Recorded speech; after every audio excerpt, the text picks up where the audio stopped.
Yesterday I received a very sad letter from Conwy Conwy County Borough Council. Now, why should I have received this, and why was it sad? It was informing me that final approval has been granted for the demolition of R.M. Dawkins' home in North Wales for making way for the construction of 15 holiday homes. This is the house called Place Doulas, which he owned for the last 50 years of his life, and it was actually his home. And I've been one of those, campaigning to try to save the house, but unfortunately I learned yesterday that finally our campaign has failed. Well, R.M. Dawkins, 1871 to 1955, took his first degree in electrical engineering at King's College, London, and held the Bywater and Sotheby Chair of Byzantine and Modern Greek Language and Literature at Oxford from 1920 to 1939. However, he saw himself as very much a Cambridge man, even though he was already 27 years old by the time he embarked on a second undergraduate course in classics at Emmanuel College. He was awarded a Craven Scholarship by Cambridge University to the British School at Athens for the academic year 1902-1903. This is the year immediately after he graduated. And in the spring of 1903, Dawkins travelled to Crete for the first time. And here's a photo of him taken in Iraklion at the Vasilikon Photographion Rama Marayani, probably during this first visit in 1903, when he would have been 31 years old. Note the absence of his trademark moustache, which he was wearing even before this, and certainly for most of his life after this. Dawkins continued to be based at the British School at Athens until 1914. He was its director from 1906 onwards, and during these years he spent many long periods in Crete, where he was one of the pioneers of Minoan archaeology. And here's a photo of Dawkins sitting outside the chapel at the top of Mount Strumboulas to the west of Iraklion. Gradually, Dawkins became disenchanted with the study of antiquity and turned his attention to medieval and modern Greece. Before the First World War, he'd already worked in the eastern and central regions of Crete, on sites including Palekastro on the east coast, Plati in the Lasiti plateau, and the Kamares cave on Mount Psiloritis. But later on, his knowledge of the island both deepened and widened. In 1916, he was commissioned as a lieutenant in the Royal Naval Volunteer Reserve and sent back to Crete, where he carried out intelligence activities until April 1919.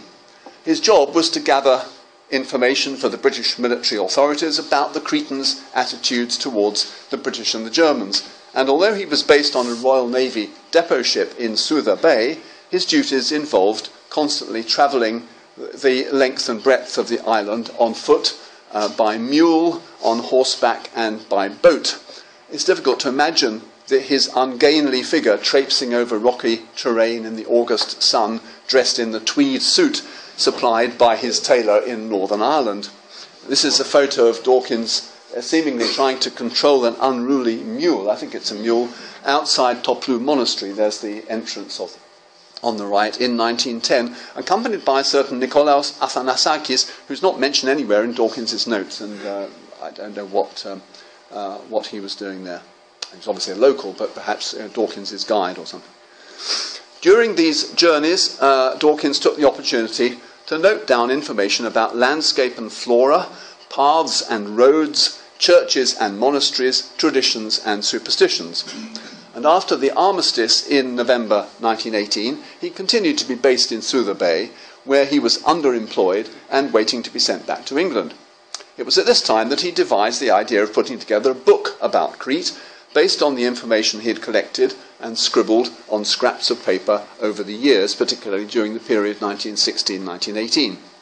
For the purposes of his book, he divided Crete into 30 geographical regions and assigned a chapter to each one. While still in Crete, he began to draft each chapter in typewritten form, but he eventually abandoned work on the project before any of the chapters was completed. Well, Dawkins was in Crete during the transition from post-Ottoman autonomy to incorporation into the Kingdom of Greece. In particular, there was still a large Muslim population on the island. He first arrived on the island only 5 years after the massacres that had impelled the great powers to intervene. At the time when he was there, the physical damage wrought during the recent uprising was clearly evident in the form of ruined Christian monuments and deserted Muslim villages. And Dawkins several times mentions massacres of Muslim civilians by Christians in rural areas. It's interesting that on our own journeys around Crete, my wife Jackie and I have often discovered monasteries that Dawkins visited which are in a much better state of repair now than they were in his day, because they've been recently restored, even at times of economic austerity. Something about the plan and the content of Dawkins's book.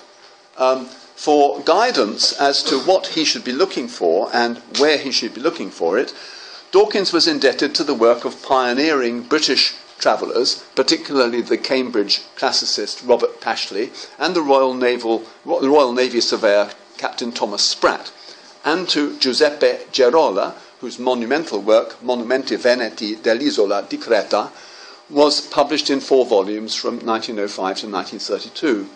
And like Gerola, Dawkins consulted the local ephors of archaeology, Iosif Kazantzakis and Stefanos Kazantzakis. And I'll now read you 2 relevant extracts from unpublished letters from Dawkins to his friend and British school colleague F.W. Hasluck. The first dating from 23rd of February 1919. I'm copying out my Cretan travel notes. They're a great quantity and make a fine miscellany. Plans of and inscriptions from monkeries, by which of course he means monasteries, descriptions of roads and villages, traditions, superstitions, proverbs and oddments of all kinds. As a book, it would deal with very little except Venetian, Turkish and Romaic, that is non-didascalic Crete.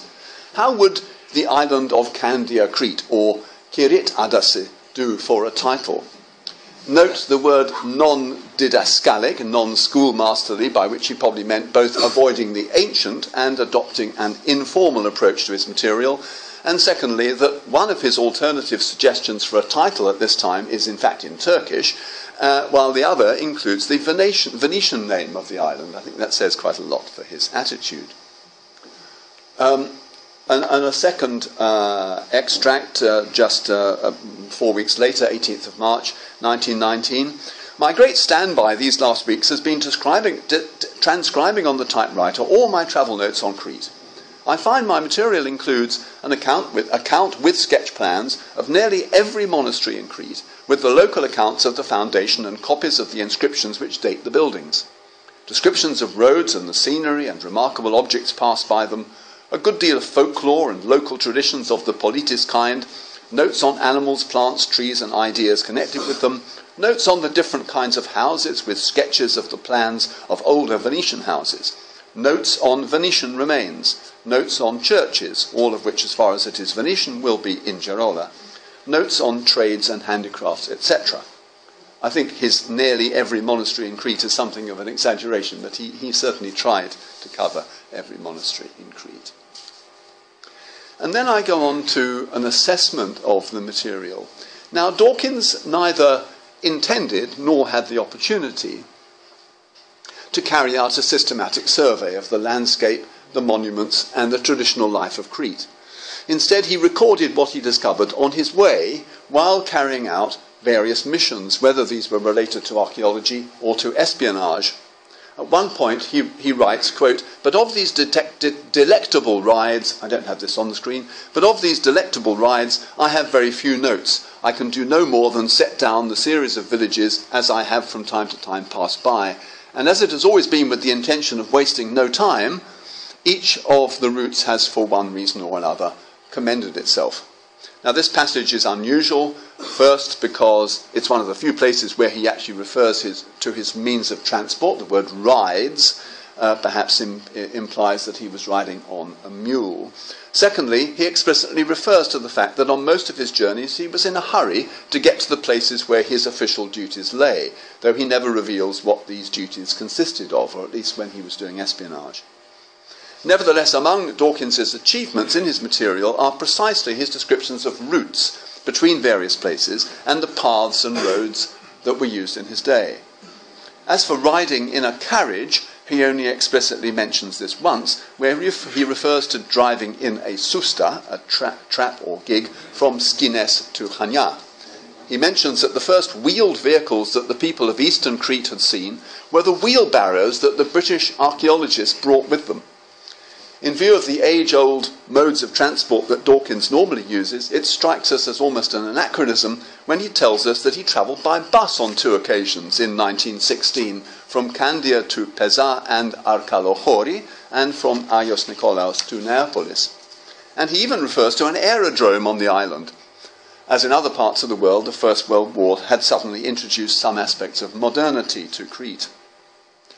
With regard to traditional culture, Dawkins focused on material culture, including architecture and the methods of production of various items, including the processing of salt and of the gum known as lazanos, the pressing of olives, and the preparation of characteristically Cretan flat roofs known as zomata. Dawkins was particularly drawn to the Venetian monuments of Crete, especially those dating from the first centuries of the Venetian period. And while Gerola devoted separate parts of his book to architecture, painting, and inscriptions, Dawkins aimed to gather all this information on each church into one place. There was much of the 17th century antiquarian about Dawkins. His Crete can probably be likened to John Aubrey's Surrey, a haphazard record of antiquities and natural history, which the author was unable to complete. This is a 17th century work. Okay? Aubrey had a similar nostalgia for monasteries and generally for the medieval. Like Aubrey, Dawkins recorded numerous inscriptions and some superstitious beliefs that he encountered on his travels. And it's telling that the only book that Aubrey published in his lifetime was a compendium of British superstitions and tales entitled Miscellanies. As we've seen, a miscellany was precisely what Dawkins was aiming to produce himself. Among other valuable aspects of Dawkins's material are his descriptions, sketches, and photographs of monuments that no longer exist. And here's one of 2 examples. St. George's Gate at Tris Camares, now Platea Eleftherias in Iraklio, which was demolished by Greeks in 1917. Those who carried out the demolition saw it as a symbol of liberation from foreign influence. This rather charming entrance to the gateway is, of course, no longer there. And secondly, St. George's Church at Yerakari in the Amari Valley, which was razed to the ground along with the entire village by German troops, by retreating German troops in August 1944. And this page from Dawkins's typescript includes the ground plan of the church and the scheme of its frescoes. Of course, it doesn't exist any longer. And the art historian Olga Grațiu informed me that until I showed her this page, she had not actually been aware of the existence of this church, but that to judge by Dawkins's sketch, it's another of the Cretan double churches which Grațiu claims were used by both Orthodox and Catholics during the Venetian times. However, Dawkins's interest in Crete, excellent as some of the material is, contains many gaps, many lacunas. For instance, I've just got some examples of things that he never talks about or hardly talks about at all. Music. Now, it's well known that Dawkins had no musical ear whatsoever. And he doesn't mention music at all, except 2 passing mentions of the lira and one reference to religious chanting in a monastery. He never mentions dancing. Those of us who go to Crete know that it's full of music and dancing all the time, and it must have been in his day too. He has one description of the Zembekiko. Well, that's not even a Cretan dance, is it? He doesn't mention the vendetta, We all know about Cretan vendettas, but he doesn't mention. The only thing he mentions is revenge killings between Christian and Muslim communities, which is not the same thing. He doesn't mention the aghrimi, the Cretan wild goat, which is, a sort of symbol of Crete. It's also telling that contrary to the image of Cretan manhood promoted by local historians and fiction writers and foreign anthropologists, Dawkins doesn't make